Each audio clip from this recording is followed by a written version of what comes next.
Hey guys, a quick 10-minute rapid to share with you. I've been enjoying playing chess a bit this afternoon, and never more so than this one. So I've got the white pieces and I'm faced with a French defence. And so I go, oh, what are we doing against the French defence? We've got so many different things. There's a crazy line that Craig shared recently, which is great fun. But I decided to go for the Giertz-Peters Gambit, which I shared in my most recent All Gambits I Know video. And it continues from the basic French setup with knight to c3, inviting them to capture on e4, which they do. So we get into, this is the Rubinstein variation. We offer the other pawn, and he accepts. Wonderful. So my objective here, obviously, is to get out of France as quickly as possible. So he develops his knight.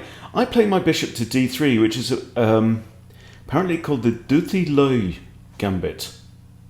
Any help with pronunciation would be great, but this just seemed natural to me, and I kind of have a vague memory that it was there in our in the study. I don't see why it's a gambit of any real kind. I mean, it's just a continuation of this one, but this actually now comes from the Black Mardima. So apparently here we have transposed into the Black Mardima Gambit. Okay, happy days. I know where I am, right? So Black Mardima, normally from here, I just don't know what I would do, right? But anyway, the idea is probably to short castle. So I get my bishop out to a useful square. This would probably have been all right as well, although it is looking at light squared pawns. But maybe even actually bishop g5 with a pin, but that just calls for bishop e7 to break the pin. And we'll see. Anyway, they bring out their bishop. They're getting ready to castle. I come out with a pin now. I figure that now he's moved his bishop, he's not going to want to move it back and waste another move. So he doesn't. He prepares probably to fianchetto on the queen side, or he may be preparing c5. So I push queen to d2, lining up with this bishop and also defending it, and maybe preparing to long castle. He fianchettos and looks at my knight, and I long castle. He brings his knight out to d7. And this was just a bit of a moment of madness, because I figured that if he... I just miscounted, really. I knew his knight was pinned, and I knew I had another attacker. Anyway, he just takes the pawn with his pawn. And so I'm a pawn down. So have we invented a new gambit? I don't know. But at least we've opened up the e-file, eh? It's a thought. So rook e1 check. Bishop comes back to defend. And if this knight wasn't here, I'd have ideas about capturing here and forcing g to take, messing up his pawns, but the knight is there. So now I pin the knight. And at this point, I'm kind of feeling okay. But it gives him time to castle, right? You really don't want your opponent to be castling in these situations. So now, a pawn down, well, actually, yeah, 2 pawns down, I decide to trade off. Knight recaptures. I centralise my knight. He attacks my bishop. I knew my bishop was going to come back to d3. So what was the point with this? If anybody can explain my logic here, I'd be very grateful. I don't know why I traded off that bishop in that instance. I really don't. I can't see any rhyme or reason for it. Anyway, so I centralise my knight. Decent position for the knight. Also, excuse me. Also, the idea of putting this knight here is to block off this pawn. So now this pawn's going nowhere, which makes this bishop temporarily bad. Okay, he comes in and attacks my knight. I move my knight again towards the king. Slides over, and now I threaten checkmate.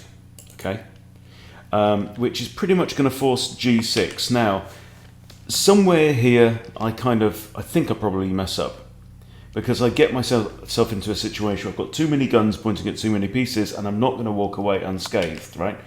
I play knight to h7, which is kind of obvious, with check, and I've got ideas about capturing on here. Okay, I did have a good think about it. At this point I did. So I was thinking about, if I capture here with my knight, he can't capture with the queen because rook takes queen. So if I take with my knight and rook takes, can I take here? Okay, well, think that through. Pause if you need to. Is this workable? Do I simply win a piece? Right? Knight takes, queen can't take, rook takes. So what I concluded was that if knight takes and rook takes and queen here, he's got rook takes, e1 check. I have to capture the rook, and then my queen is hanging on f6. So his queen will take my queen, and he wins. So unfortunately, it didn't work out. Now, I've got a gun pointing at my knight. So I play knight h6 check. He moves his king up and attacks my knight. Now my knight is currently defended, but it's getting a bit precarious. Maybe I should have retreated my knight here. Maybe also actually I could have moved back here, because this pawn is pinned, and still with ideas of capturing there. I don't know. But I decide to push h4 now and try and, bust open some stuff. But clearly I've also got a bit of a battery lined up against my queen, which is the only defender of the knight, and it's all a bit ugly. So he plays knight e4, obviously, and now I'm in little bit of a pickle. But I do find knight to f5. Knight to f5 means that black is in check. So although he's looking at my knight, although he's got a bishop looking at my queen, he can't do any of that because he's got to get out of check first. Right? However, I've still got a knight under fire, well, two knights under fire technically. So he just moves his king into the corner, and I'm going to lose material. So I move my queen here. He comes back with his bishop for some reason, and now I escape with my queen. He takes this knight, and here, what would you do? Have a think. So what I did here was, rather than recapture immediately, I traded rooks so that his queen has to move to here. And then I play knight in to d6 with some kind of fork. Kind of triple fork as well, because this one comes with check. He captures, and I move in with check. Okay, so he moves his king, I win the bishop. Now, I'm 5 points down at this point. I'm basically a minor piece and 2 pawns down. My opponent has 6 minutes on the clock, so it's all hands on deck, desperation time. Okay, he grabs another pawn, he comes back, looks at my bishop. And I figure here there's nothing to lose. I might as well throw the kitchen sink at him. I mean, hey, I've lost plenty of games from this kind of level of advantage. He's probably like +9 or something ridiculous now. But I push h5 to try and break open some stuff. He grabs my bishop, I recapture. Okay. Now, still at least, he's got this bishop blocked in by this pawn. He still hasn't managed to move, right? So I push d4, just trying to exclude this bishop from the game and reduce his material advantage a little bit. My other thing I'm thinking is, can I get in h6? Will he allow me to get h6 and try somehow to sneak my queen into g7? It doesn't happen, guys, I will tell you. So at this point, yeah, he thought for a minute over that move. I did not think, I thought for 3 seconds. Anyway, so now he comes in, he's now looking at this pawn here. Right. So I move my king out of check, because obviously this is a fork, and my pawn is hanging, but now he pushes b5. And now I get in h6, so I'm thinking, at least there is a glimmer, because if I can get my queen here, I don't think he can stop it. Right? So what do you do as black in this situation? What black does is plays queen back to e6, thinking he has a huge material lead, and if he can trade queens, he'll just walk it in. Okay, and he's right, he probably will. So queen f4, I'm having none of this, I don't want this, okay? And now rook to e8. And now, pause. Can you find a win for white in this situation? Well, I'll tell you what I did. And we're going to look at the game review because I haven't analysed this yet. The move I found was, and I'm hoping it's brilliant, please be brilliant, rook e1. The point is, and I calculated, if queen takes here, right? If queen takes, I have queen to here, and he's got no way of stopping queen g7 checkmate.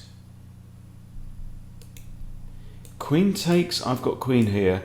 He goes king here, actually. That might even have worked. I think he might have even got out of it. Okay. But he moves his queen here. And that is checkmate. Boom. Boomity, boomity, bomb, tiddly, boom, boom, bam. With a tiddly boom on the end. Get in. Anyway, so I don't think it was as cunning as I thought, because I think he could have got out of this. So I think there. King here. I don't know. Here. This is forced. Takes. I don't know. Shall we have a look at the review? Let's do it. Let's look at the review.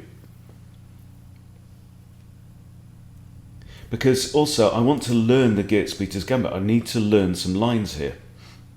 And I will update my my theory after this game, because I'm liking this approach. Right? It feels open and fun and, oh my lord, the state of that. So I was, okay, we're doing, okay, let's start at the beginning. Blah, blah, blah, blah, blah, blah. Okay, Giertz-Peters Gambit, that's okay, takes. Right, now black is slightly better because he's got an extra pawn. Book move. That's okay. That's best. Happy days. That's all right. Should have kicked the bishop. Fair enough. And here, I thought about this. I bloody thought about it. And then I remembered Jose in my comments saying, yeah, but you moved this develop piece twice, and I don't want to upset Jose. So anyway, I don't do that. I lift my queen. Black's slightly better. But his advantage is now gone. That's okay. Queen e2. I don't know, maybe. Knight here. So, I mean, this is like, we're playing all right here. And then, that's excellent. Should have centralized the rook first, which makes sense. And there, rook h2 e1, slightly better. So that's an excellent move. I thought it was a mistake, but hey. Bishop back here's a mistake. He should have actually moved his king. Why? Because I could have played knight to d4. Knight to d4.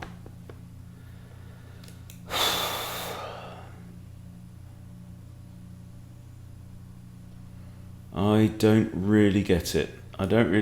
Knight here. Why? Do you get it? I don't really get it. Anyway, fish stuff. Okay, so that's a mistake. And because it lets him castle. And this is a blunder, and I should have played knight d4. Really likes knight d4 here. Okay. So now I'm losing. And now he blunders with this. Why? Did I have something like that? Bishop c6 was better. Bishop c... I'd already made up my mind I was going to drop my bishop back there. And anytime you've made up your mind about something, always be prepared to change it.